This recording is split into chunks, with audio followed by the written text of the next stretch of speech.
Welcome. Along with me. Oh, gnarly! Oh my god, I shot my eye out. Please go to 11. Reading Starfighter. Hasta la vista, baby. 14. Hello, everybody, and welcome to 40 Going on 14. I am Mike. I'm Patrick. I'm Joel. And I'm Josh, and I've recovered from my jackass antics just in time to do Plan 9 from Outer Space. Yay. Welcome to the party, pal. It begs the question, which one of you fuckers lost a bet with Joel? In the future, we shall do this show in the future. Yes, this week we're doing Plan 9 from Outer Space, the 1957 version versus the 2014... 15. Yeah. Doesn't matter. The only people that care are their moms. Aw. Reimagining I care. of this. Returning. The returning of... Yes, will be opinions. Spoilers. Yeah. Patrick loved it. I love it. Yeah, so if you'd like to get in touch with us, if you have a better idea than Plan 9 from Outer Space, give us a call at 708-NOW-RAP. That's 708-669-9727. And you can also join the conversation on Discord by clicking the Join Us link in the show notes. What have we been talking about recently? Aside from the horrific accident that happened? Oh, yeah. A couple of our listeners call out to you guys. We're so glad you survived. Yes. Right? That was terrifying, and we weren't even there. I'm a little jealous because one of our listeners just related to us that he has one of the few pieces of original Twin Peaks merch that I have never owned. Ah, yes. They were just listening to that today. Yeah, the LP. Yeah. Nice.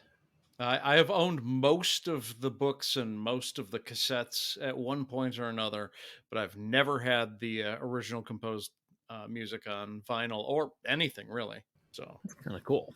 But yes, we don't have any feedback, but we do have the question of the week, which is, what is your opinion on the worst and best children's show?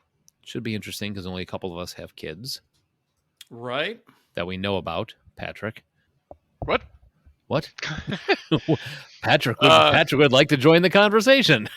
No, I for best I would go with Mr. Rogers simply because you're not going to top Mr. Rogers. He was the champion. How nice. And I would say Teletubbies is the worst one out there because that show is stupid and annoying and doesn't teach anybody anything and actually lessens language development in children. So yes, fuck that show.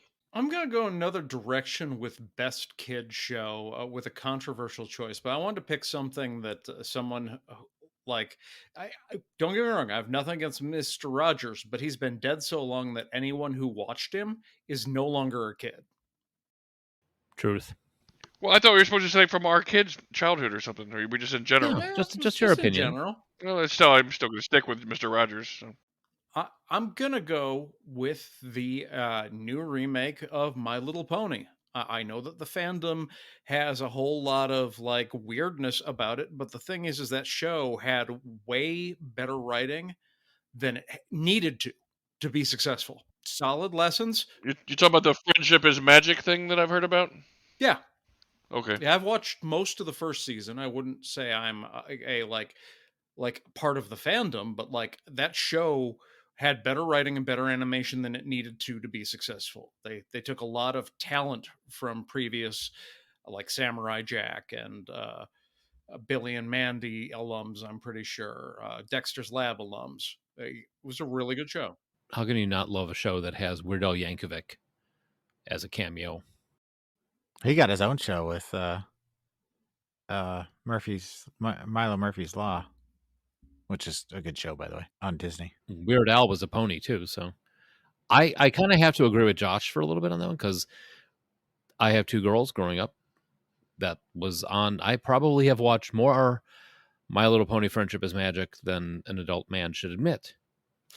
But I have two daughters that I can kind of be like, it was continually playing. It was a pretty good show. It really was. I mean, it was another one of those where there was enough going on to entertain the kids, and there was enough jokes made over the kids' heads to catch the parents every now and then. And I'm sure Mike and I agree, since we've talked about it in the past on the Worst Kid Show. Oh, fuck Caillou. Yeah, fucking Caillou. Nobody likes Caillou. If you are a parent who hates Caillou, call in, let us know. We'd love to hear. I mean, Caillou, it ran, I can't believe it ran from 97 to 2018. What the hell, people? How many things could the little bastard whine about, and how many different ways could he misbehave and be rewarded for it? Right?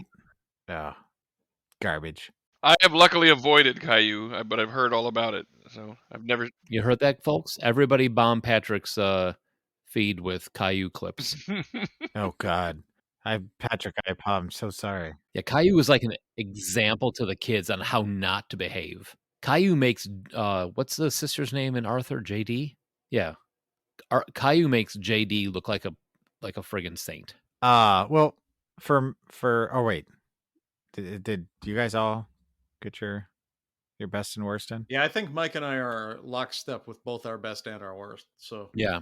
Because I thought Mike was going to go with Animaniacs. I was kind of surprised he didn't. Well, for me, the best, and this is just, I'm thinking in terms of like, since I've had kids rather than taking my own timeline, because once I started watching SpongeBob, I fell in love with it, and I'd watch it on my own. SpongeBob is a good show. Yeah. Like that first that's a good answer. 5 to 10 years or so, even after they went to bed, I would sit up and sometimes that I'd just watch it on my own. And I feel like SpongeBob is almost not a kid show. It's almost like it's written for high school and college kids more than like little kids. It eventually became that. And then they had a spinoff show now, which is Camp Coral, which is just specifically aimed at like, 7 to 10-year-olds. Mhm. And for the worst show, I didn't want to go with because I figured both you guys went with Caillou, and that would be like number one outside of maybe Barney or something. I wanted to go with the one that was a little bit more obscure. There was a show on that was a spinoff of Jimmy Neutron called Planet Sheen. Dear God. Ooh. Do you know that one? I know of it. I do know that one, and that one, that's like it's like chewing tinfoil. Sheen Estevez, who gets himself sent to another planet and has misadventures, and it lasted somehow for 3 years, and it's like pulling teeth. Yeah, it's not good. It's pretty awful. I would say for my, like Pat said, for Mr. Rogers, for a kid show fact when he was actually a kid. The reason I didn't say Animaniacs is because I wasn't a kid when I watched it. Oh, If I were to go with that, I would probably go with Battle of the Planets. I watch that shit every day. I don't even know what that is. yeah. See, then it gets tough. Battle of the Planets Gotcha, Yeah. man. with G-Force Yeah, it was an anime. They all have their the helmets look like birds. Mark, Jason, Keop, Princess, Keith. and Tiny. Oh wait, no, I'm getting Voltron mixed And then up. they had the ship that looked like a hawk, and it would burst into flame when they would destroy it. It was kind of like their version of the Voltron sword. At the end, they'd flip. An anime they brought over and dubbed Yeah, into English. the bad guy was originally named Zoltar, and he used to switch from boy to girl in the Japanese version. But for some reason, they didn't bring that back over here for 70s. Yeah, we got boobifying robots on Transwar Z. Yeah. I mean, what I would have to go from my own childhood is obvious. I've talked about it like 3 or 4 times. Pryor's Place. Such a strange one, but Right. Well, and that one, the thing is, that one was when you say it out loud, we want Richard Pryor to do a kid's show. And you're like, that makes absolutely no sense. But it was hilarious. Yeah, like I legitimately loved it when I was a kid. It's not just this ironic, I knew who he was later. I mean, yes, it's batshit insane as an adult to look back and they gave this guy a kid's show, but I legitimately liked it when it was on. Well, it's like the Sack Lunch Bunch that John Mulaney did. Like, he's a guy that probably shouldn't be doing a kid show, but he did, and it was really good and well done and entertaining. it happens like that sometimes. Yeah, I was impressed with that. I mean, George Carlin. Oh, an honorable mention, considering Patrick reminded me of kid shows that almost aren't kid shows. I'd have to give an honorable mention to Gravity Falls. Oh well. Oh, Gravity Falls is fantastic stuff. That's way beyond. That's next level It's a Disney Channel, so it's technically made for kids, but like I honestly think it is a more family friendly, like in the vein of Rick and Morty. Yeah. That thing goes so deep, man. There's so much going on in that show. All right. Good question. And that means it is now about that time. Yes. This week in music, movies, and TV. And sports. Sort of. So this week we are looking at March 15th, 1957, the release of the first Plan 9 from Outer Space. Haven't we done this year before, Patrick? I'm kidding. I'm just kidding. All right. So music. The number one song in the land was Young Love by Tab Hunter. Good song. Do I know that one? You probably know the Sonny James version. Oh, okay. Yeah, I do. This is the original. Okay. I could never listen to Tab Hunter. I heard that he caused cancer in lab rats, and I couldn't risk it. So moving on. Marlon David Jackson, the sixth child of the Jackson family and member of the Jackson 5, was born on March 12th. And that's a thing. Yep, I love the Jackson 5. Can't say I'm a big Marlon fan, but I mean, I'm sure he had his fan club, you know. He's There's no like- Tito. Oh, nobody's Tito, man. There's probably like 6 fans out there somewhere that had a little club. I guess there's probably 6 Tito's, like a few more than that. They're like, "Oh, Marlon, we love Marlon," and he got like the occasional letter and wrote him back, and yeah. Anyway, and finally, on March 19th, Elvis Presley purchased a mansion in Memphis, Tennessee, and called it Graceland. Oh. I don't know why I couldn't say mansion. I don't either. Who's been to Graceland other than me? I have not been to Graceland. I want to go someday. I have not yet been to Graceland. It's on my long-term bucket list of places to go, but I've not been, no. Wow, I've been twice. Ooh. Well, I mean, my road trips to Indianapolis and Chicago. I mean, Uh-huh. going through Memphis is pretty easy. Uh-huh. How is the Jungle Room? Is it as amazing as I think it is? It's something. That just this big old thick shag carpet and furniture that looks like it's straight out of Rainforest Cafe, but like Nice. yeah, looks like the back of a really big conversion van. yeah, pretty much. And like walking by the kitchen, like they still got the original appliances in there, so it's like like, ooh, I'm looking at the toaster that Elvis used to make his toast in. Yeah, it's yeah, just walking through, man, you're like, this is clearly a hillbilly who found money. Nice. Yeah. Now I want to go. I mean, yeah, I definitely. It's pretty awesome. It's pretty awesome. Yeah, you got to make sure you check out the whole grounds, not just the house too. All right. But before that, we'll move on to movies. The number one movie in the land was The Bridge on the River Kwai, starring Alec Guinness, William Holden, and Sesue Hayakawa. Such a good movie. Amazing movie. Yeah. I'm not actually sure I've seen it. Oh. Yeah, Alec Guinness is amazing in it. If you like war movies, it's one of the best ones. It's not like a direct like frontline war. It's like more behind the scenes POW situation type, but it's just a great war story. I'm gonna have to make sure whether I've seen it or not. I'm not 100% sure I've seen it. I know I haven't seen it, but I'm not 100% sure why. It seems like something I should have watched at some point. Right? I do recommend it. It is really good. And not to mention, Alec Guinness is amazing in everything. Mm-hmm. It's a young Alec Guinness playing a young lieutenant, I think. Yeah. Excellent.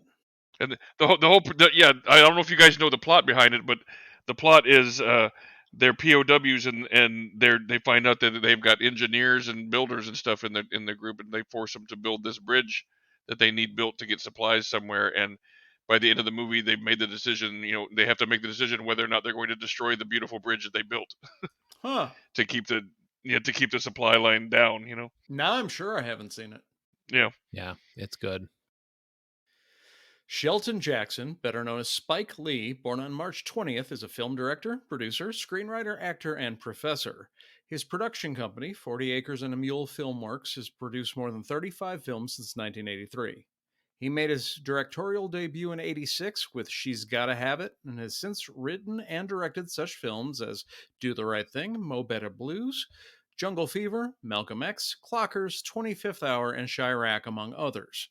Lee also acted in 10 of his films. Lee's work has continually explored race relations, urban crime and poverty, and other political issues.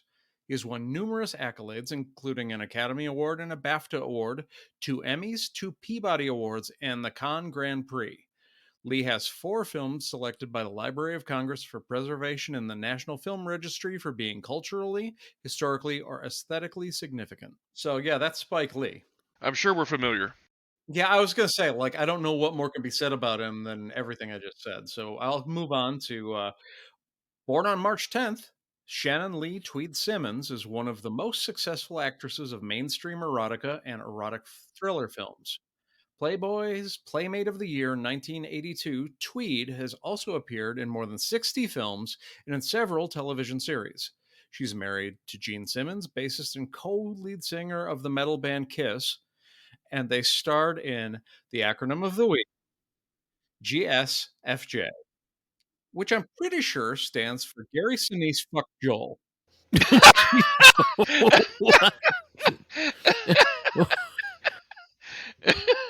Joel, we never knew.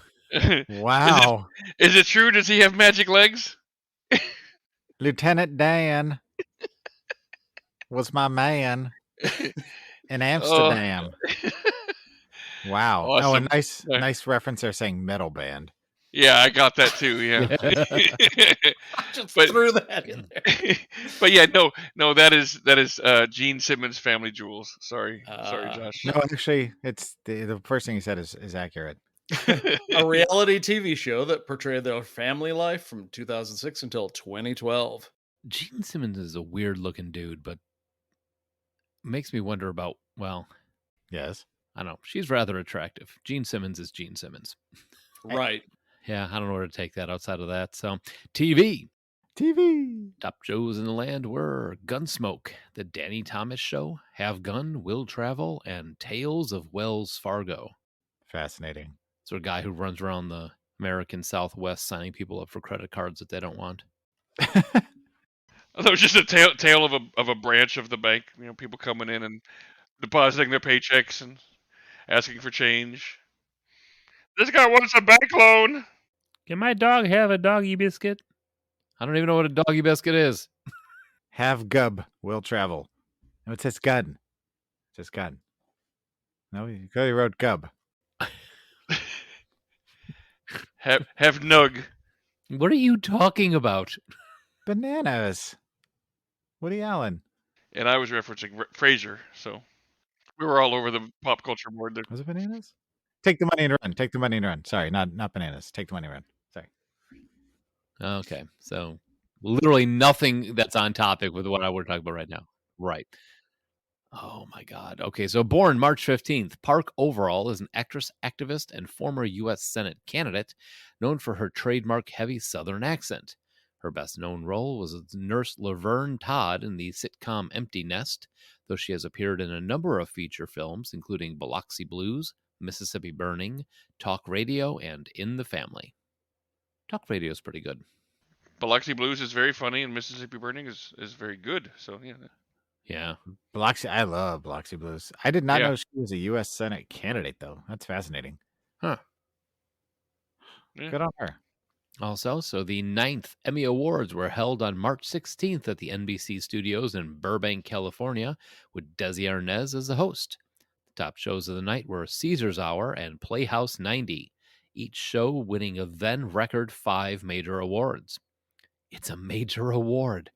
Caesar's Hour became the first show to be nominated in all 4 major acting categories, which it swept. For over 50 years, it remained the only show to win every major acting award. In 2004, the miniseries Angels in America became the second show to sweep the acting field, and in 2020, Schitt's Creek became the third. Aww. Interesting fact, along with all those other ones, Categories were sorted based on running time instead of genre. That is kind of weird. That's wild. What? So, like, half-hour shows are against other half-hour shows. Huh. Yep. Weird. That's really strange. I have never heard of Caesar's Hour, nor have I recall Angels in America at all. It's got to be a Sid Caesar show, I would imagine. Angels in America was a About the AIDS epidemic. Miniseries, version of yeah. I believe it was a stage play originally. Yeah, that's 100%. I know Mary Louise Parker was in it. Yep. But- Also correct. Yep. I've never seen it though. Me either. You are correct. It's starring Ah! Sid Caesar, Janet Blair, Carl Reiner. Angels in America? He wasn't in that. Caesar's in America. You know, if anybody from Zencaster is listening right now, we need an in the corner button. Just a button for a minute, put somebody in the corner. That would be great. I would love that. Nobody puts baby in a corner. Oh, I'm going to put baby in the corner. It mutes him 90% all the way down to 10% for just a minute.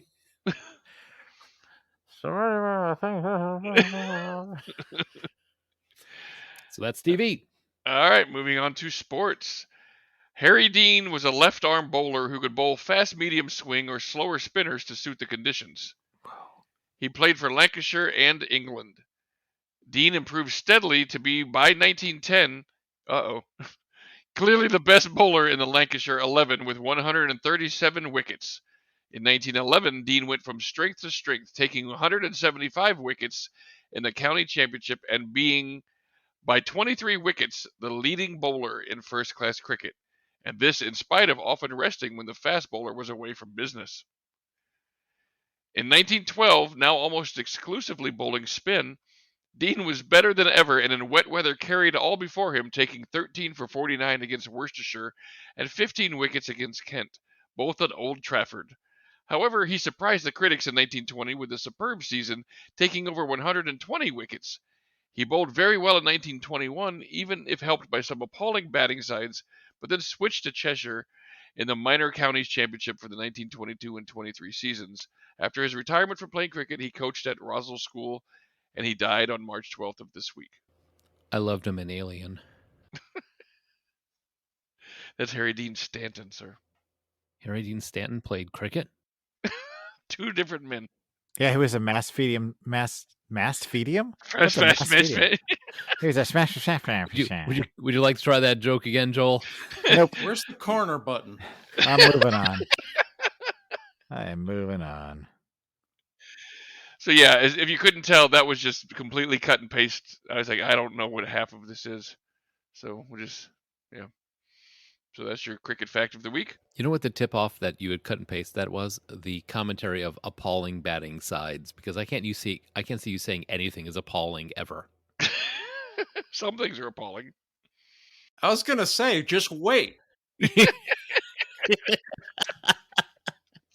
And lastly, on March 16th, the Toronto Maple Leafs totaled 37 points in a 14-1 win over the New York Rangers. The 37 points tied a record already set by the Detroit Red Wings in January 1944 against the New York Rangers. That record was erased in 1975 when the Buffalo Sabres that was for you, Joel. Yeah. When the Buffalo Sabres totaled 40 points in a win over the Washington Capitals. And by the way, just so you know, in hockey, you get points for assists and what's called a hockey assist, which is the pass before the assist, and then for the goal. That's how you end up with 37 points in a 14-goal game. I actually didn't know that, and I watch hockey occasionally. Yep. There's the assist, and then there's the, like, I don't know. Everybody calls it a hockey assist outside of hockey. I'm not exactly sure if there's a term for it in hockey. It might just be called a hockey assist in hockey. I don't know. But yeah, the pass before the pass also gets credited with an assist. Huh. And now you know. Play us off, keyboard Joel. No. All right, so back. And I'm Patrick. Yes, you are. And I'm Joel. And welcome to 40 Going on 14. This week, 1957 and shit. No. No, we have watched Plan 9 from Outer Space. The IMDb says evil aliens attack Earth and set their terrible Plan 9 into action. As the aliens resurrect the dead of the Earth, the lives of the living are in danger. As they resurrect a few of the dead. Threes of the dead. They did say terrible plan. Plan 9, not so good. We need to move on to Plan 10. How many of their dead have you resurrected? 3. Like, this plan's gonna take a lot longer than I anticipated. We're going to waste one of them to send a message. One of them is incredibly old and going to be worth nothing. All right, let's get through the cast before we get into this crap. Edward D. Wood Jr.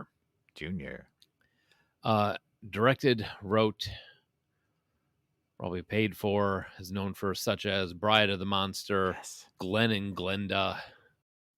Mm-hmm. Glenn or Glenda. Yes. Glenn or Glenda, The Final Curtain, Boots, Jailbait, Wetbacks. That was one of his early films, yeah. Literally just a bunch of shit is what he's responsible for. Oh. Orgy of the Dead's pretty bad. I agree with that. That's Wetbacks. true. Hard on luck, a fishing charter boat captain unwisely gets involved with a crime ring smuggling illegal Mexicans into California. Nice. Real nice. Holy crap. All right. He was an alcoholic, and by the end, he was doing anything. Oh, yeah, by the end, he was doing anything. He had long given up on being picky. Yeah. He was trying in the Oh, beginning. well, he needed, you know Yeah, what? just because you try doesn't mean you do well. This show is an example of that. The stars, Gregory Walcott as Jeff Trent. You may know him as Jeff Trent from Plan 9 or Outer Space. Yeah. You may know him from things as this movie. Or the guy, or Putnam from Every Which Way But Loose. Oh, what? Yep. Yeah, and he was this. I mean, he's got some weird crossover here. He was the sheriff in House 2, the second story. He was in the TV show Vegas. He was in Barnaby Jones, the sixth. The one with James Woods? James Wood. That Vegas? The TV show. Or James Caan, sorry. James Caan. Yeah, I'm just can't remember James Wood being in that one. Yeah. So you know, is that the same one? Woo, piece of candy. What's that? Is that the same show? Was he in that same show? Yeah. Or is that a different Vegas? No, that Vegas. That Vegas show. Yeah. Vegas. Mona McKinnon Woo, piece of candy. loves it. You can tell how much we want to talk about this, but Mona McKinnon as Paula Trent, and Mona McKinnon know her as Paula Trent. This is going to be a recurring thing, Right? Also, Duke Moore as Lieutenant Harper, was also in Night of the Ghouls and The Sinister Urge. So those are more Ed Wood movies. Yeah, they are. I feel like I was in that movie, The Sinister Urge. Tom Keane as Colonel Edwards. Again, this is going to be a theme. Carl Anthony as Patrolman Larry. I think Patrolman Larry, was he the one that scratched his head with his gun? I think so. Yeah. Paul Marco as Patrolman Kelton. Tor Johnson as Inspector Clay. Sorry, this is such a setup. Dudley Manlove as Eros. There's no way that's his real name. He had to have been like, put me down as Dudley Manlove because I am not putting my name to this. That has to be the thing. But he was also in. He was a narrator for Final Curtain and played a couple things in Alfred Hitchcock Presents. All right, he's Dudley Manlove. Yeah. Then once Dudley. this movie took off, he's like, "Fuck, I'm stuck with that name. I gotta stick with this." Joanna Lee as Tana. John Breckenridge as Ruler. Bunny. Lyle Talbot as General Roberts. Mm-hmm. Malia Nurmi as Vampire Girl, but also Vampira. Mila Nurmi, yep. Yeah, I mean, Yeah, Vampiro was a like queen of late night horror. Like, Yeah. Outside of Chili Billy, she was like the She was the original Elvira. Yeah. right, the second biggest name in this film, basically. Right. Yeah. Who was hired just to stand there and hold her hands out all weird, like. She couldn't put her hands down because they had her waist cinched so tight. She couldn't. Right. that's just how she was. That was insane. And she didn't want to talk in the movie either. So Well, I anyway, can't. Who, We'll who get can to blame that. her? Yeah. yeah. Yeah. Bela Lugosi as Ghoulman, Play the finger And- with your hands. Criswell as the narrator. Fucking stupid, Joel. It was pretty good though. Just the way he said it. Cool man. Play the tombstones with your hands. Scare me. Play the tombstones with your hands. It says something when even Joel is dragging it out. Oh man. All right. Because I know you guys are going to shit on something I love. So Trivia. Let's force this to happen. All right, trivia. Contrary to popular belief, the detective who points his gun at himself several times did it deliberately. The actor wanted to see if Ed Wood would notice. He didn't. I actually didn't know that, and I know quite a bit about this film. Do you think he'll notice if I try and shoot myself before this thing is over? Nah, he's... the film played for years in relative obscurity on late-night television until 1980, when critic Michael Medved dubbed it the worst film ever made. Almost instantly, it became a cult classic. I believe that. There are plenty of people like Joel out there. As soon as you label something the worst ever, he has to watch it. this is not the worst. And I'm not. But I'm seriously. I'm not like that's not like a judging thing that will come later. I mean, but that is a thing. Like if someone says, "Oh, this is the worst thing ever made," you're like, "Well, I gotta check that out." Yeah. Bela Lugosi appears in footage shot just before his death, but with no script in mind. Ed Wood wrote the script to accommodate all the footage shot in a cemetery and outside Tor Johnson's house in the new production. I did not know that was Tor Johnson's house, but that makes that even more amazing. And not in a good way. Lugosi was doubled by Tom Mason, Wood's wife's chiropractor. Yep. Jesus. Yep. Who is also the Colonel. Who was significantly taller than Lugosi and played the part with a cape covering his face. Well, you could barely tell it wasn't Lugosi. So I know, it was. They played Yeah. it so well. it was seamless. The camera angles just made the magic happen. I mean, the day for night shots are what really threw it off. If it wasn't for that, this thing would have been Yeah. a masterpiece. While some have speculated that flying saucers were paper plates or hubcaps, they were really 1/48th scale flying saucer plastic model kits from toy manufacturer Paul Lindbergh. Not Paul Lind. How you like my flying saucers? How dare you besmirch the name of Paul Lind with this movie? Going with besmirch, huh? That center square is gonna bitch slap you in hell. But just for continuity's sake, they modified one and glued a wooden block to the bottom because they knew that they were filming in a square room when they were supposed to be in the flying saucer. Well, hey, I'd hate to have to suspend disbelief, so it's a good thing they did that. Would have thrown me from the movie if I'd have been like, wait a minute, there were no square rooms in that flying saucer? Oh. No, remember that one? They had one flying saucer had a square room on the bottom. Oh, that's right. Okay, I'm back in the movie now. Woo. Oh yeah, I'm in. He needs closure on that anecdote, apparently. I saw a UFO. What did it look like? A big cigar. It was cigar shaped, yeah. That's what he said anyway. Yeah.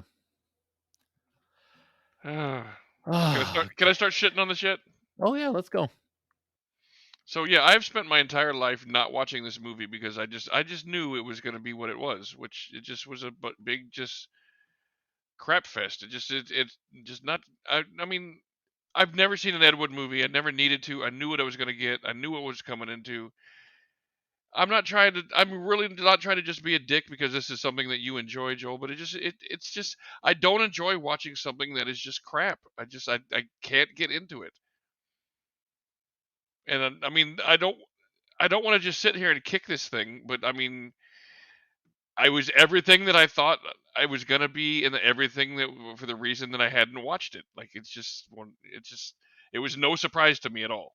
Now, I have to back up Pat on this one because I have never seen this movie until now. And I knew it was going to be cheesy 50s sci-fi. And I love cheesy 50s sci-fi. I will watch that all night and all day type of thing. The opening statement, we are all interested in the future, for that is where you and I are going to spend the rest of our lives. I had to pause and rewind to make sure that I understood what the hell he just said. Actually, that is a quote. Hang on, yeah. Oh no. I know that's exactly that's a straight quote straight from or is it a quote from somebody else? Yeah, it's a quote from somebody else. Oh. From I believe Tomorrowland, Walt Disney World. The original Tomorrowland ride at Walt Disney World starts with those words. I really do think that like the whole intro with Criswell was probably my least Your least what? problematic scene. Like I was like, okay, that was kind of whatever, and then the movie started, and his hair was problematic. it was the style, it's like the onion on his belt. It was the style at the time. It's the style at the time. Yeah. You know what your hair needs to look like? It needs to look like the rising tide. Yeah. If we could get that tsunami thing going, it'd be great. You were successful. But yeah, I mean, the intro, the narrator guy, but I mean, even he, like, towards the middle or whatever, was like, okay, I'm over you.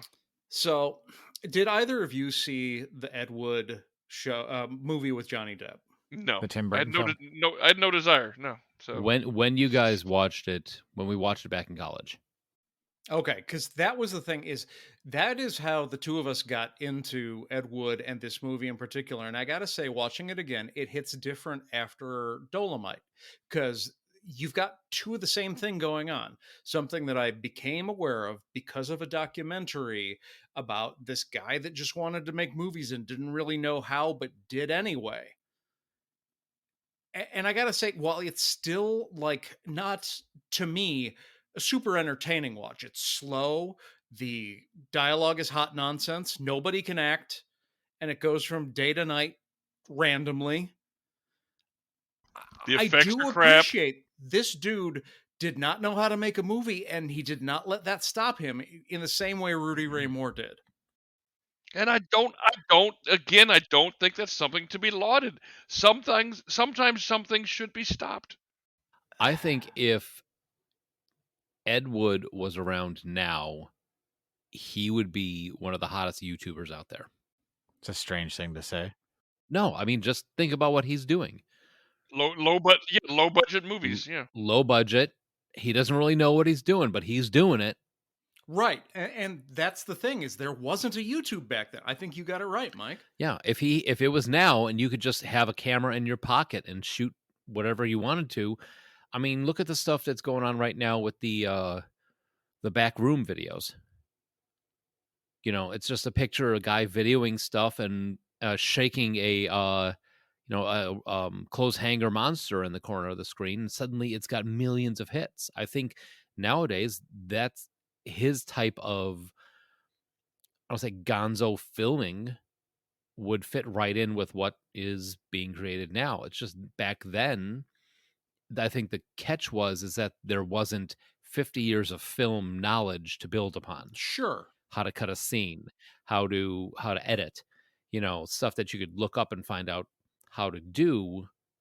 But I mean, I do think I respect his passion behind doing something he wanted to do despite all odds. And he had an audience. He found his audience.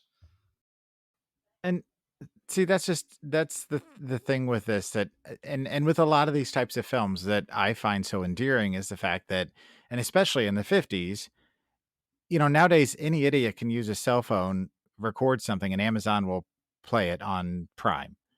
But back then he took, random stock footage of his friend that passed away that had been in a previous film for him. And a little bit of gumption to get money from the Methodist church. and went out and made a movie. And there's something to be said for anyone, whether it's a musician or an artist or a filmmaker, that is passionate enough to put their vision on screen or wherever. And to me, that excitement, that kind of like it comes through to me in the film, that kind of, childlike abandon. Maybe they don't know what they're doing, but they're going to give it the best try they have. Mm-hmm. And yeah, it's not great. I'm not going to tell you it's a fantastic movie, but there's something about it that's charming. It's endearing to me, Yeah. anyway. And I agree with you, Joel. I mean, we are in a time and place where any four assholes with microphones can make a podcast. That's Right? true. I mean, it's Hey, all right. Any three guys and one asshole can make a podcast. thank you. And I think that this movie is trash. This movie is a hot mess. But I think knowing what he went through to try and get it done, that's the admirable part of it. Yeah, it may be trash, but God damn it, we did it. Yeah. Now, that said, I don't ever want to have to watch this again. But see, I'm still finding things. I mean, ever since I saw the Ed Wood movie, the Tim Burton, which is literally what turned me on to his work, and then went down this deep rabbit hole that included books and documentaries and his entire catalog. I still find new things in the film that I missed in previous viewings, and some things that still make me laugh. And Okay, like the world's smallest mausoleum. Yes, the world's smallest mausoleum is rather entertaining.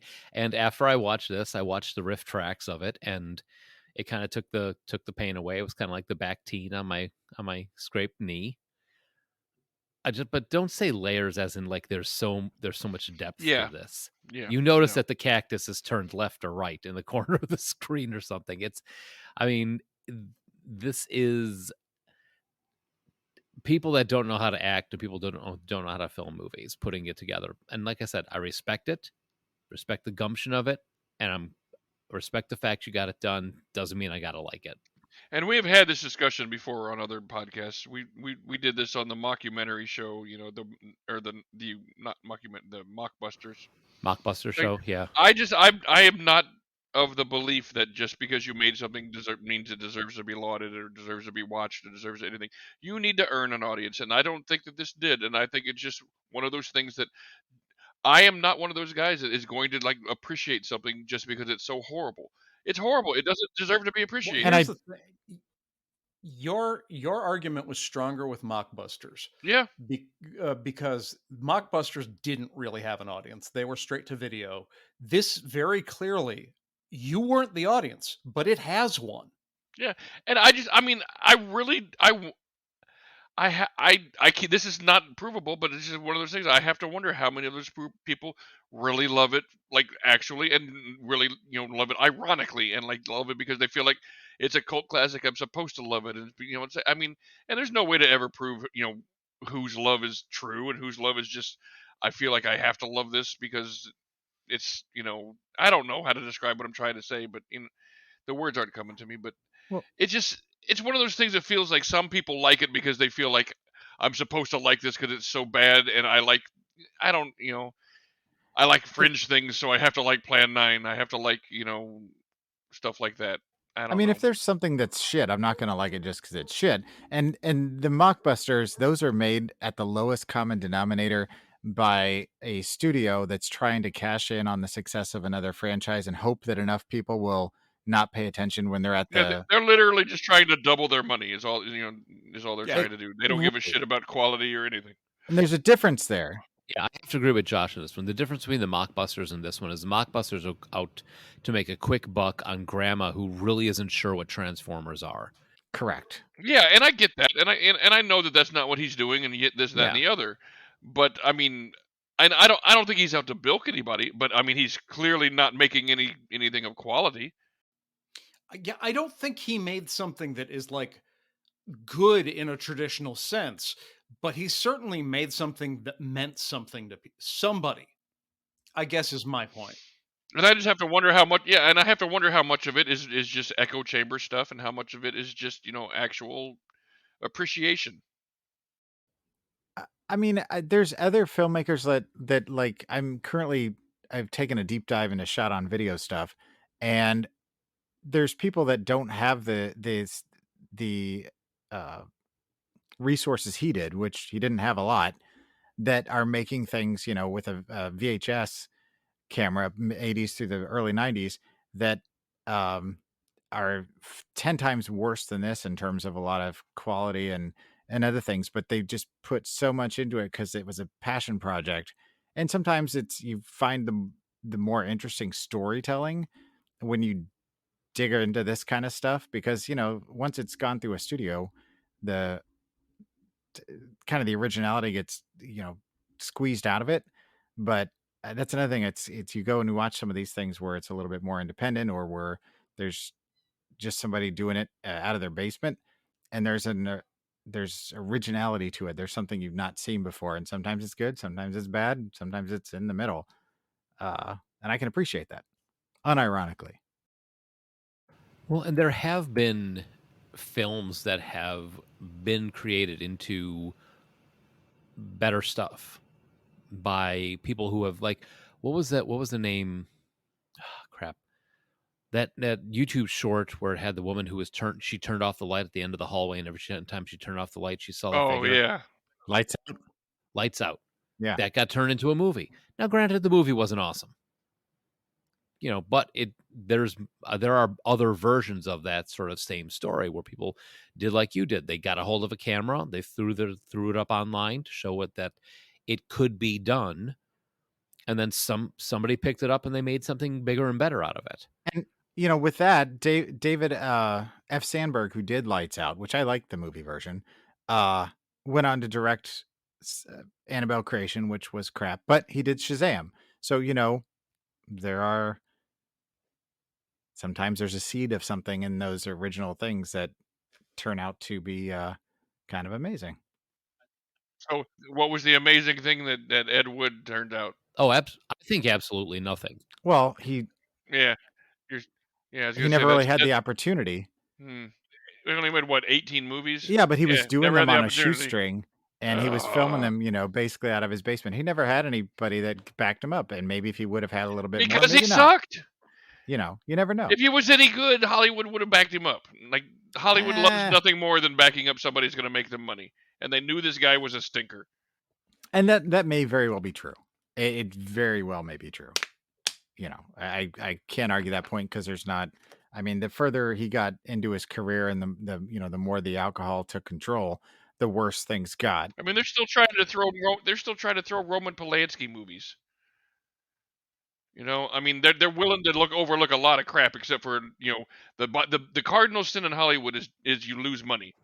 Yeah, and that's what this guy does. Or you slap Chris Rock. No, in 5 years, nobody's going to give a fuck about that. Yeah, my thing is, I'm on one side. I'm on Pat. On one hand, I'm on Pat's side. I don't believe Ed Wood ever made what you would call a good movie. On Joel's side of things, I think that if you took Ed Wood pre-alcohol, brought him to the future, handed him a cell phone, and said, "Look at what people can do," he would do some ridiculous off-the-wall bonkers shit, post it to YouTube, and a studio would pick it up and say, "Hey, Ed, let's sit down with our writers who know how to write things and dialogue and affects people. Because there is a germ of a really good idea in there. Aliens who come to Earth to raise the dead, to take over the Earth because we've gotten too much into our own hubris in the discovery of smashing the atom." I mean, the problem is there's 2 movies there. He That's decided right. to make both. Yeah. There's 2 movies there, and he couldn't decide which one he wanted to do, which is why half the time you're like, you almost got whiplash with the tone and scene changes. But I think if you brought him now, there would some group would grab him and say, "Hey," maybe even Shudder would say, "Hey, let's make a movie. You've got the gem of an idea. Let's build it from there." Whereas back then, if you didn't have Clark Gable, if you didn't have all these huge names in the movies, you were going nowhere. And I am by no stretch forcing, my thoughts and opinions and expecting somebody else to take them as their own or to say, you have to like this movie. I'm just defending my position on it. And I'm not trying to make you feel bad for liking the stuff you like. All this time I ever rip on you. I just Really? Yeah, I'm really Yeah, I not. kind of get the opposite feeling, but that's all right. Oh, you shut up. You know I don't care if you like shit. You're free. You're free to like shit, but I mean I like that you like shit because it gives me the opportunity to rip on you. So it's fun. It works out both ways. It's great. Yeah. If you didn't like Juliana Hatfield so much, it wouldn't be fun to make fun of you for it. I don't think he's buying your reasoning. Well, I think we're getting to the point where we're probably moving on. I just want to point out that Paul Marco played Kelton the cop. That was not the first time he played it, and that was not the last time he played that character. Played it 4 different times. Wait, What? so there's like an Edverse? Kind of, yeah. Oh, Kelton the Jesus. cop existed in Bride of the Monster, this, and then 2 other films after it. And then, of course, Paul Marco was in the movie we're going to talk about after the break, but not as Kelton. All right. I figured there were some cameos in it. Oh, there were several. I've got a list. Yeah. Of course you do. I do. Well, that's what that's what he's. That's what we what, are yeah, talking that's about what backwards Joel as does. Goblin. That's his thing. I'm totally for it. So when we come back, we are going to talk about Plan 9, 2014's 15. reimagining. What would happen if you gave Wait, fans we got to the get abilities? we got to get into the trivia on this. Wait, save it for the trivia. Save it for the trivia. Oh. All right, we'll be back in a little bit.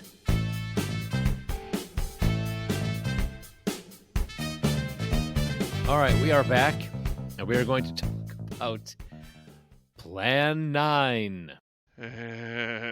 Plan 9 is the story of Nilbog, a small town with a big story. Big story. The beginning of an invasion. These aliens have a different plan for the inhabitants of Earth to resurrect their dead as their own army, set with one goal: to wipe out all mankind.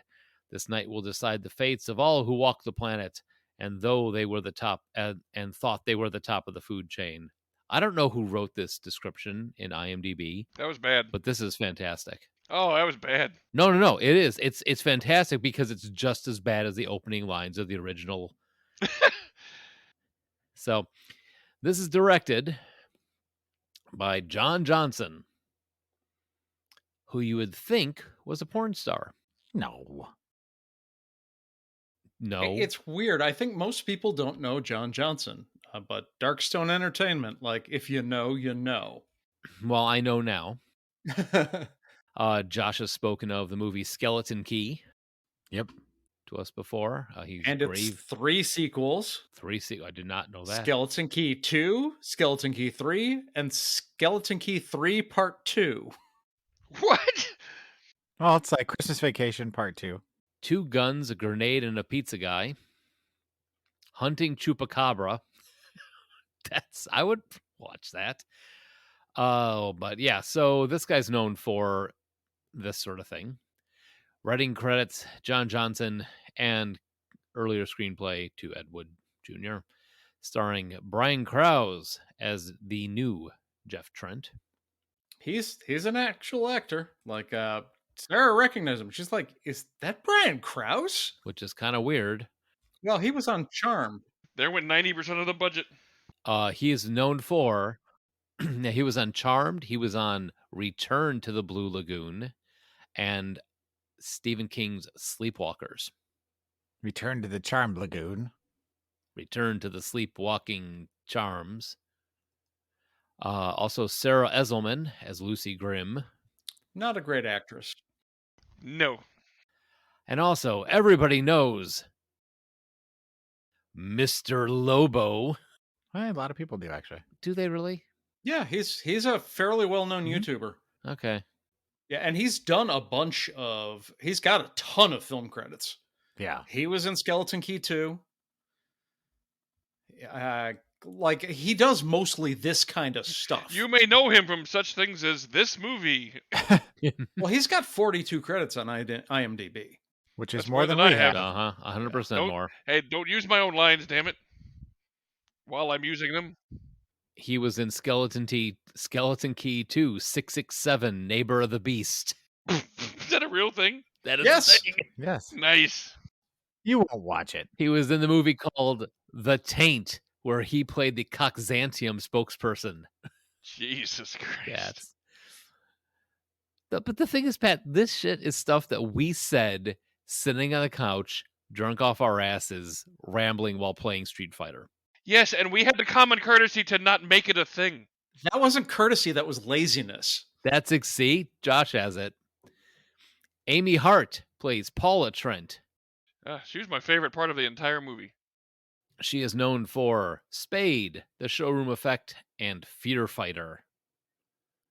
These are great movie names. Conrad Brooks plays Jamie. Yay, he's back. Back again? But he was in the original. He was one of the policemen. He was Kelton the cop, man. Yeah. That was okay, that's him. Yeah. That was the chief? Brian No. Crow. Yeah, that was not the chief. He was the Weird dude on the couch. Yeah. With his daughter that was talking about the prophecy. Yeah, the guy who could speak, Oh, who could see the future. Yeah, okay. Yeah, he was the cop who kept pointing his gun at his own head in the original. Oh, and everybody else? Pointing his gun at everyone and himself included? Yeah. Yeah, I couldn't get that one out for some reason. Plop. Jared Kearney as Eros. Chris J. Duncan as Danny. Matthew Ewald as Jimmy. James Rolfe as Policeman. John Patrick Barry as Sergeant Stark. And John Johnson as Officer Kelton. John Johnson is in a lot of his own movies. He was arguably the lead in this. I mean, if I was directing movies, there's no way that I would not be in my movies. I won't roast a guy for that. And while he is not a fantastic actor, he has gotten so much better at acting since his early films in the 90s.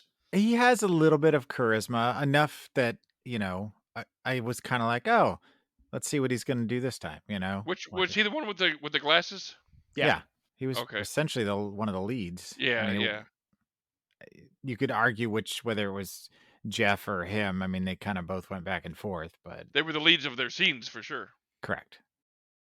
All right, so trivia. This movie is a remake of the 1959 Ed Wood cult film Plan 9 from Outer Space, which is widely regarding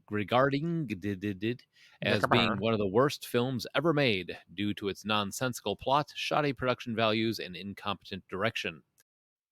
AKA its overall shittiness. This remake, however, is not intended to be a parody, but rather a good version of the story, intending to be a realization of Wood's original vision, should he have had the necessary budget to achieve it. Well, it's gooder. I'll give it that. It's gooder. Okay, so James Rolfe stars as an unnamed police officer whose name tag merely has the word policeman written on it. Rolfe has stated that his character's full name is Officer Cop Policeman. And for people who don't recognize James Rolfe, he is the angry video game nerd. Oh, I did not recognize him. Yep. Oh. So, just in case you wanted to sit back with a cup of tea, Patrick, He did. Matthew Warner has written the novelization based on John Johnson's screenplay and rough cut of the film. Oh, God. Wow. The novel expands on the point of view of the major characters and provides backstory not seen in the film. Well, the acting in the book has to be better, that's for sure. Not if you're reading it. Darkstone Entertainment Publishing Group, Darkstone Productions, published a novel in 2016, and it can be found on Amazon. Can it? Let's find out. But why? Hey, my nephew has a book on Amazon. As mentioned in the ever famous Cinemassacre video. Dude, your sister has a book on Amazon.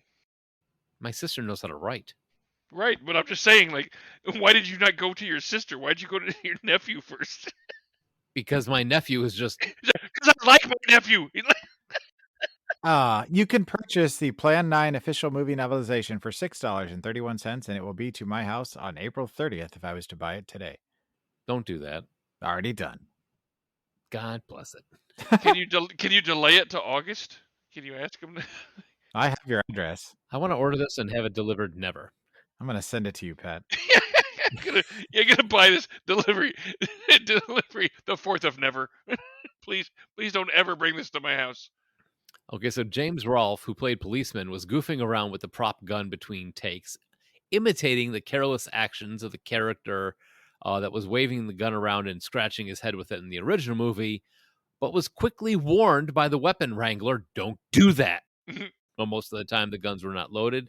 Even if the guns are loaded with blanks, they can cause fatalities if they go off accidentally. It's tragically proven with, guess what name they have in here? There's. Alec Baldwin. Well, yeah, Alec Baldwin would be a great one. I was gonna say there's several people they could reference, but Brandon Lee. Freddie Prinze Sr. Yeah. John Eric Hexum. Who is that? That's what I said. Yeah, who is that? He was in the TV. He was the lead. He played Phineas Bogg in the TV show Voyagers. Was in Hotel, Cover Up, and Voyager from the Unknown. He was born in 1957. He died in 1984. Huh. Yeah. While trying to prove that you can't kill yourself with blanks. Weird. Huh. We learned something. I don't know. Is that that's a guess? Is that how he died? Oh, I recognize this guy. Yeah. I mean, I recognize him from Phineas Fogg, but yeah, it's a weird place to go to. Oh no, you know why? Here we go. I found it. I don't like you either. October 24th, 1984, after a long and draining day's shooting of Cover Up the Golden Opportunity, Hexum became bored with the extensive delays and jokingly put a Prop 44 revolver to his temple and pulled the trigger. The gun fired, and the wadding from the blank cartridge shattered his skull. Jesus. Whereupon the mortally injured Hexum was rushed via ambulance to the Beverly Hills Medical Center to undergo ambulance. When you go to Beverly Hills, it's ambulance. Ambulance. Despite 5 hours of work, the chief surgeon described the damage to Hexum's brain as life-ending. Yikes. 1 week later, on October 18th, he was taken off life support and pronounced dead. That's what a lot of people don't seem to understand about blanks. It's still like a bullet. Yeah, there's still shit coming out of the tip. It's just less of a bullet. It's like it's not quite a full bullet, but it's still a bullet. He was 26 years old. Wow. So, okay, that makes a hell of a lot more sense. He still is. Really? What? No, he's not wrong. Yeah, I know he's right. Okay, he is right. I remember Voyagers. That was all right. Before we get down the line of talking about Voyagers, because we don't want to talk about Plan 9. I want to talk about Plan 9. I do. Yeah. You want to talk about Plan 9? Yes. It sucked. I'm done. You know I'm not done. I actually really enjoyed this. Oh. This was awful, but awful in a much more palatable way than the original Plan 9 was. Here's the thing, is the acting was not particularly good, but I think that the script decided that, okay, we're going to take the original and there's some stuff that's nonsense. We don't want to contradict the original. We want to explain the stuff that doesn't make sense. Like, why was the old man wearing a Dracula cape?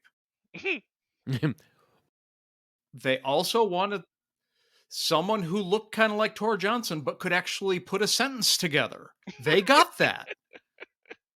I mean, yeah, they spent a lot of effort correcting their sins of the fathers, for sure. What exactly is Solaranite? Oh, we'll explain it. Sure. Yeah, I mean, they did a good job of doing reference to the original, paying homage to the original, and correcting the original. There's no denying that. The aliens had a plan. The aliens were cool. And this wasn't obviously shot in the same 3 rooms in somebody's backyard. Honestly, all of these, like, I can forgive a whole lot of not great acting when the script is decent, the effects are cool, the sets are so much better. And I will absolutely say I am grading by the curve because I watched these back to back. If I was comparing this to like a legitimately good movie, I would not have such a glowing review of it, but I watched the original twice. I will probably not watch it a third time, despite the fact I respect it more than Pat and Mike do. This I might watch again. I respect it. I agree that I it's don't. I don't. I respect the ingenuity that came forward to make the movie. Gotcha.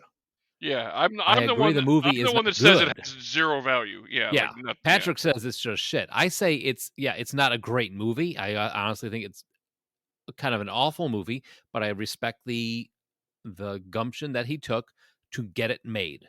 Yeah, it is kind of boring. And I thought that for all of the flaws in terms of like acting skill with this was not boring. I did not find myself pausing it. I watched it all the way through and I had a good time. And I will probably watch it again. I Oof. I agree. Well, and I actually did watch it a second time. It has 99.9% more nudity, Patrick. So I figured you'd appreciate that. I do. That's probably I'm not going to yada yada over the boobs. When we were watching this, because Laura watched it the first time with me, it starts out with the Criswell predicts thing, and as soon as they break that, and you're like, okay, this is not the same movie in the same way. I was like, okay, let's see where this goes. And I did appreciate there's a lot of nods to other films in this. Just a couple, like Nilbog, of course, is from Troll 2. Nilbog is also the town from almost all of John Johnson's movies. The Skeleton Key series is also set in Nilbog. Sorry to jump in on you like that, but No, like, that's I knew fine. you didn't know that. I was gonna say, back off, man. I'm a scientist. Yep. And then if you notice, the DJ's wearing a Stephen King's Rules shirt from the Monster Squad. I don't know if anybody caught that. Oh, I noticed a shirt, but I didn't. I didn't catch what it was. Yeah. Yeah, I noticed. Plus, they have, like we mentioned, Paul or Kelton the Cop is the original actor. Paul Marco is in this again. Angry Video Game Nerd. Camille Keaton was in it from I Spit on Your Grave, and Mike Christopher, who was the Hare Krishna zombie from Dawn of the Dead '78. So he's paying homage to a lot of classic. I can respect that. You're making a movie in the same genre of that. You pull all these people for little winks and nods.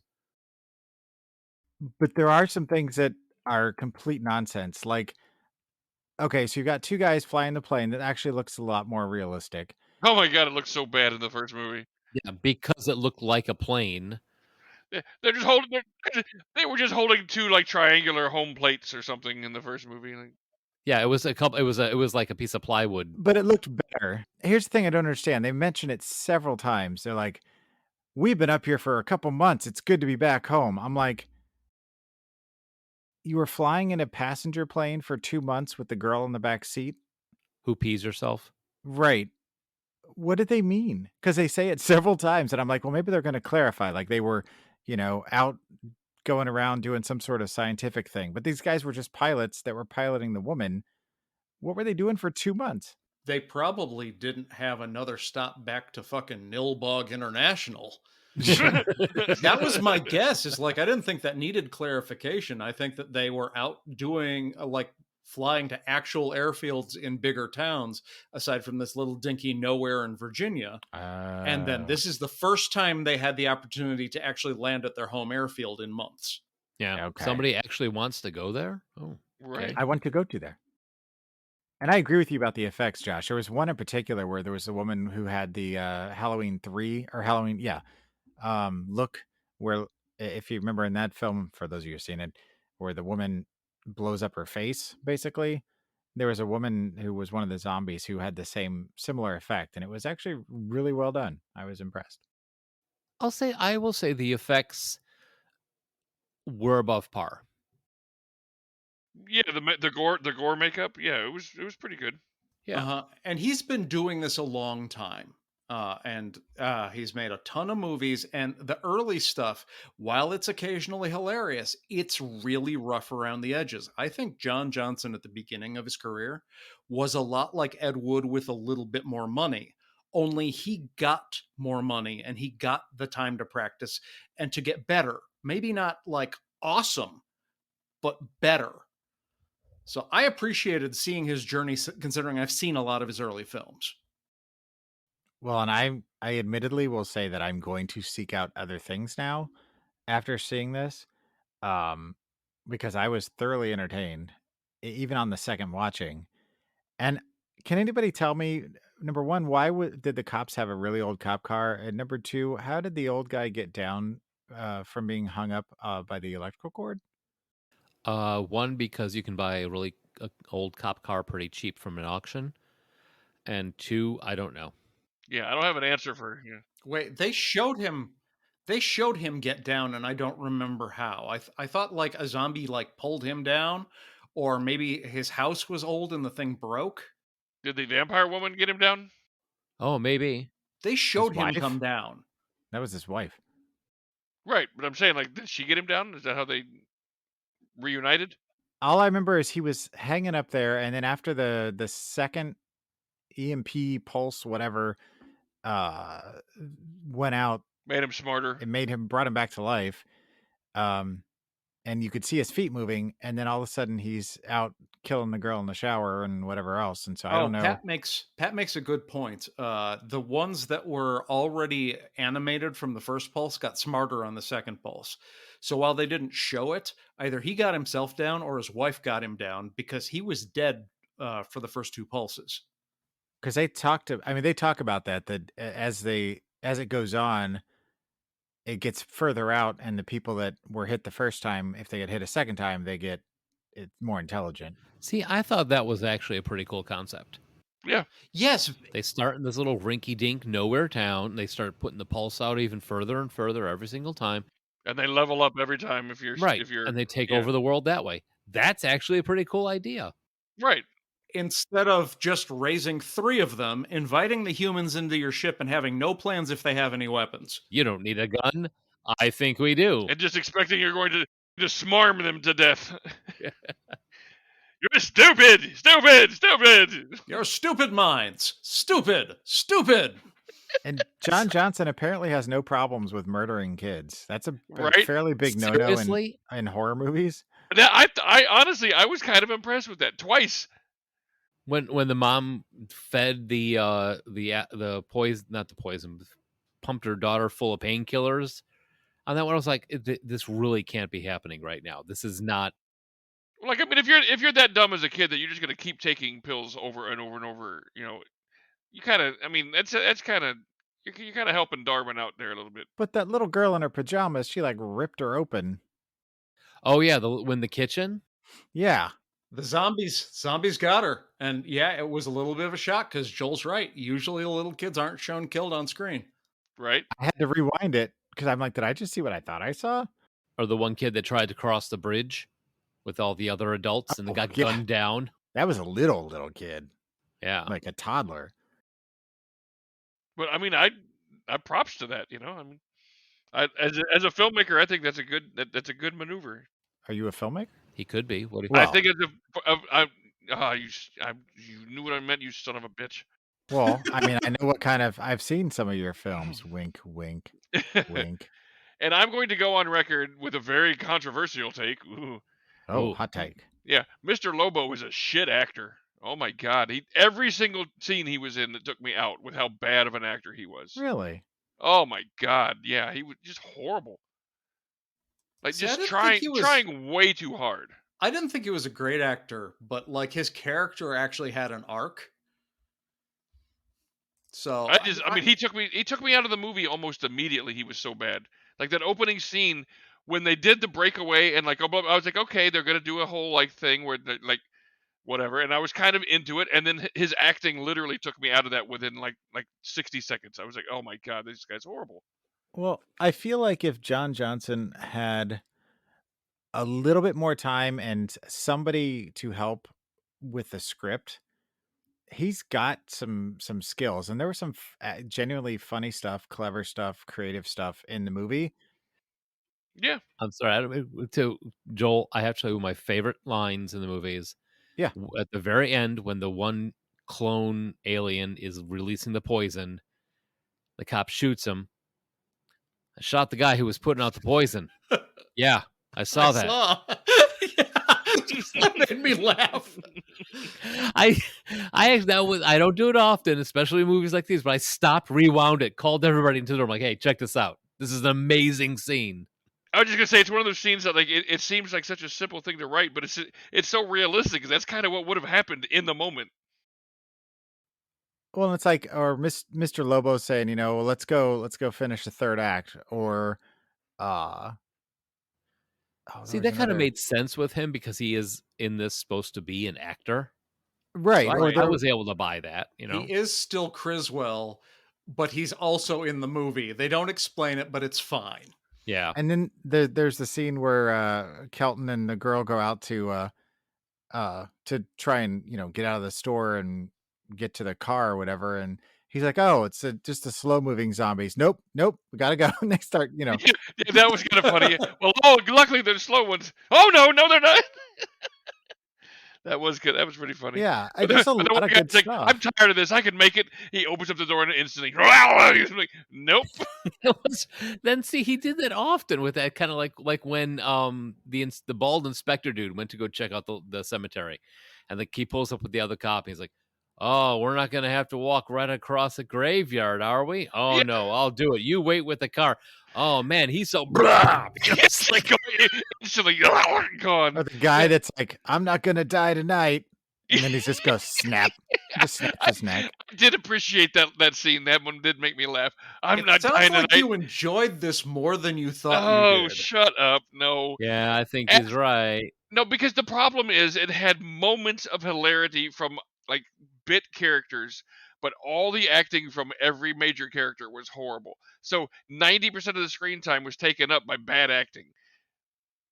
And maybe these other people that only had 2 or 3 lines would have been bad if they'd had more lines, but the writing itself, as I said this actually off screen.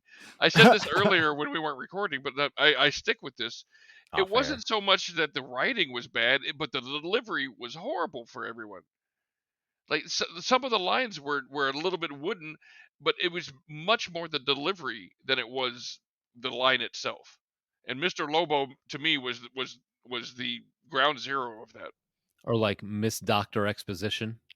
No, actually, she was probably ground zero. She was Mr. a bad actress. Yeah, and all her lines were so wooden and just yeah.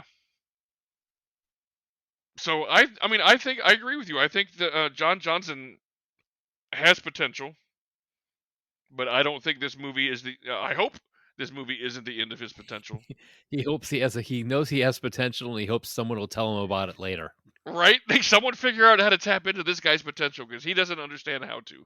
I just feel Yeah. like if he had somebody to kind of temper things and to do a little cleanup, a little tweak, If he tweaking got here a, and if he there, had a, if he found a good mentor, he could because he's got there's a lot of good stuff going on. It's a little unfocused. Because I think he's probably doing it on his own and doesn't want to have to answer to anybody. It's his vision. And his 60 credits, like he's got like people that watch Darkstone Entertainment films, they know what they're getting. and they're very happy with what they're getting. I think, yeah. And that's the thing is, originally you could see from his first early stuff, which I'm a fan from way back, even though they're not great, it is clearly this guy and his buddies fucking around, and somehow a movie came out the other side, and he just kept doing it. And like anything, like if you keep doing it, you get a little better each time. Right. But I mean, by 60 movies, you should have your shit together, and I feel like this guy still doesn't. You're gonna find some stuff where it's like there's a lot of, oh my god, that was hilarious. Okay, that was confusing. Boobs. That wasn't very good. Okay, that was fucking funny. More boobs. Or we just finished a fight, turn around, and then when the alien clones started showing up, they finish up the fight, they turn around, he just goes, rips the guy's heart clean out, and then runs away. Right. And you know what? I rewound a lot of this movie because it wasn't a matter of I needed to see that scene again. It was so awesome. It was a moment of what just happened? Yeah, right. Like, wait, did it? Wait, what? Yeah, More boobs. Well, that's the I thing. do have to thank this movie for introducing me to my new crush of Amy Hart. Yeah. If you want like a lot of like this part is funny, lots of boobs, splatterhouse horror. That's what the Skeleton Key series is for. Plus music numbers, which is odd. And now John Johnson is filming Shark, You Son of a Bitch. Yeah. I'm in. Shark, you son of a bitch. That is the name of the movie.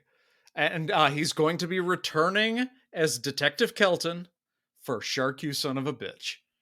Oh, he's a detective now. Oh, so now he's starting his own little Kelton Oh. universe. Yeah, I think he may have played Detective Kelton in a few of these others. I don't know if he's Detective Kelton in Skeleton Key.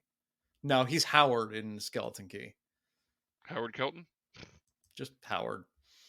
So I do have to thank you, Joel, because watching this on Tubi, and they do that.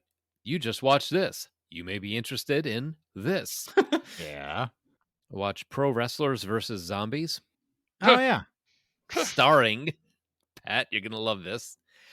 Rowdy Roddy Piper, Hacksaw Jim Dugan, and Matt Hardy. Oh, God. Oh, I'm sorry. Shane Douglas is in it too. Oh, the Oh, craft well, you the know. craft budget on that set must have been outrageous. That was a Matt Hardy got fat joke for those of you listening in. But pretty awful. We got about 20 minutes into it before we were like, all right, done. But that's a thing I discovered exists. Yeah, there's a lot of Tubi is fun because you never know what you're gonna get. But there's also a lot of stuff you don't want. But there's a lot of good stuff on there That too. sounds like a lot of orgies I've been to.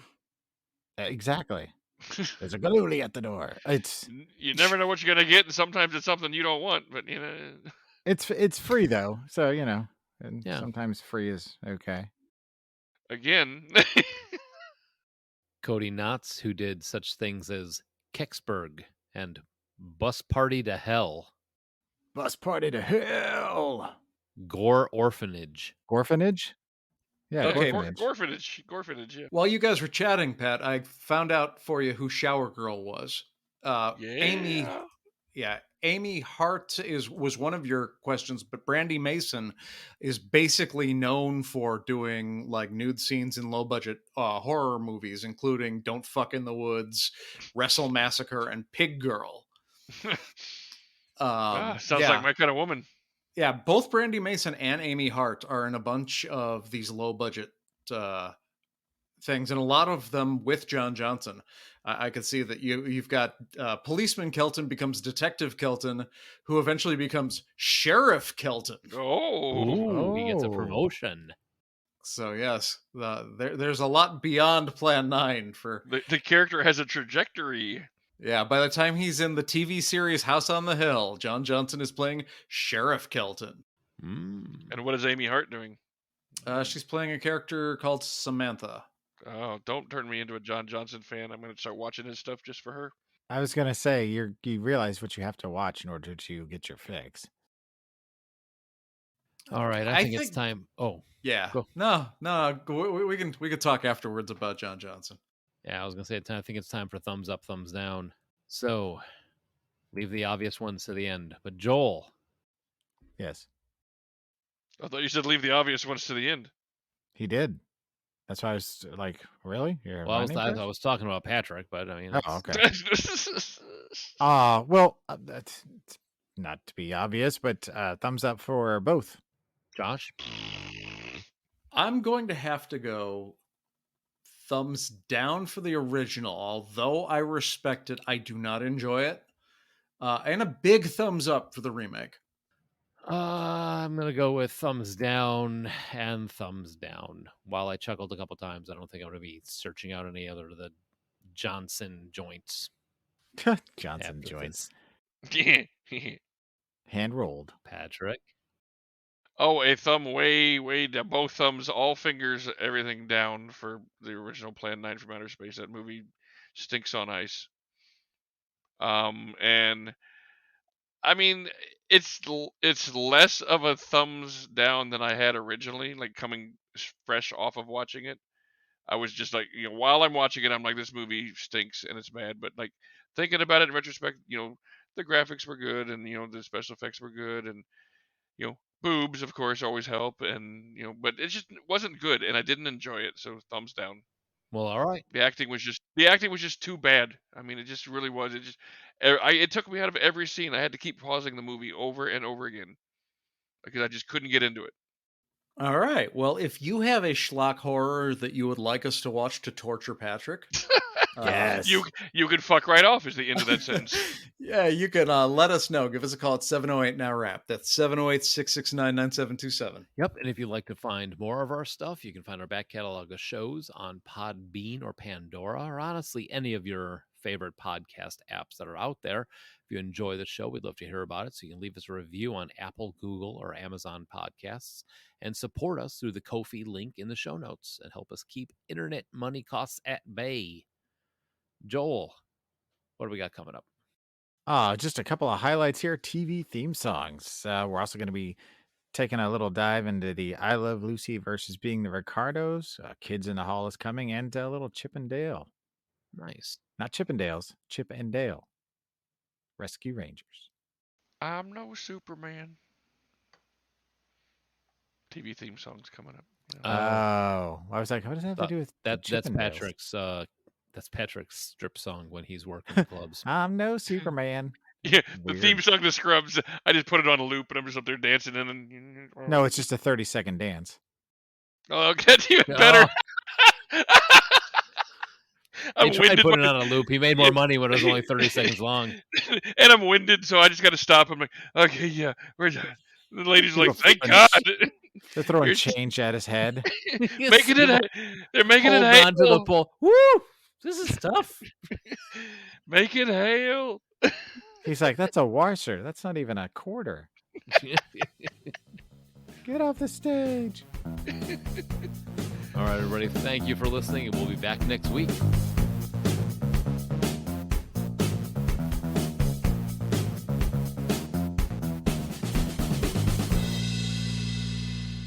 Someone shit my pants.